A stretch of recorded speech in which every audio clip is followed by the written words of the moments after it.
కనుమరుగవుతున్న నాటక పద్యాలను మీ కనుల ముందుకు తెస్తున్న మీ కాశీ విశ్వనాథాచారి. అందరికీ నమస్కారం. ఇప్పుడు నేను పాడబోయే పద్యం శ్రీ తిరుపతి వెంకట కవులు రచించినటువంటి పాండవోద్యోగం నాటకంలోనిది. ఈ పద్యం ముందు సందర్భం ఏమిటంటే, కౌరవులకు పాండవులకు యుద్ధం వస్తూ ఉంటుంది.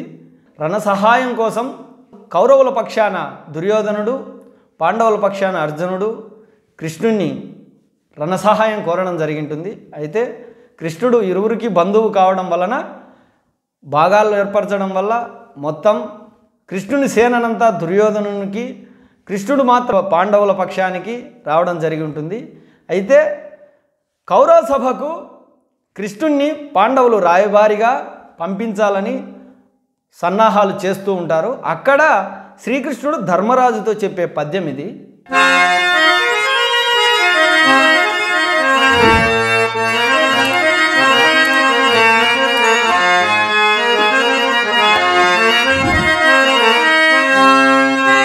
దేవా అజాతశత్రు యుధిష్ఠిర, నా తరము కాకయున్నను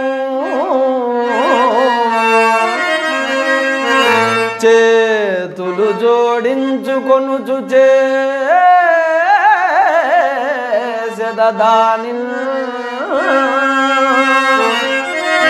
నీ తలపు తెలుపుము అఖిల ధరాతలపతి మౌలి రత్న రంజిత చరణ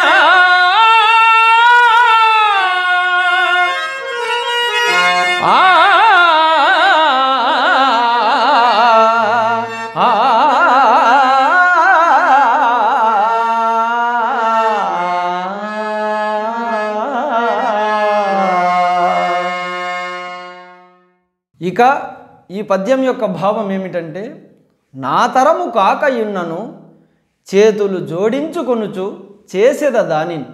అంటే నా వల్ల కావడం లేదు, మీరు సంధి కోసమై నన్ను అక్కడికి పంపించాలని మీరు అనుకుంటున్నారు, కానీ అలా వెళ్ళడం సంధి చేయడం అన్నది నా వల్ల కావడం లేదు.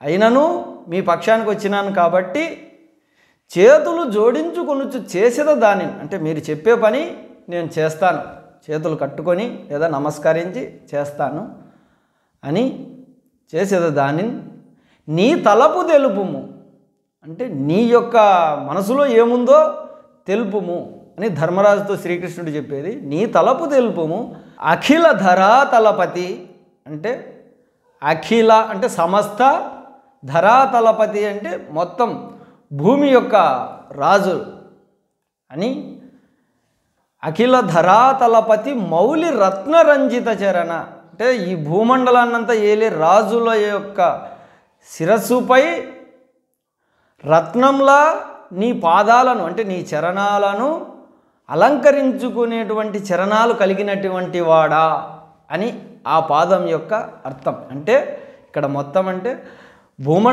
మొత్తం భూమిని ఏలుతున్నటువంటి రాజులు వారి తలపైన ఒక మణిలాగా ధర్మరాజు యొక్క పాదాలను అలంకరించుకునేటువంటి గొప్ప పాదాలు కలిగిన వాడా అని శ్రీకృష్ణుడు ధర్మరాజుని కీర్తించినటువంటి పాదం యొక్క అర్థం అది.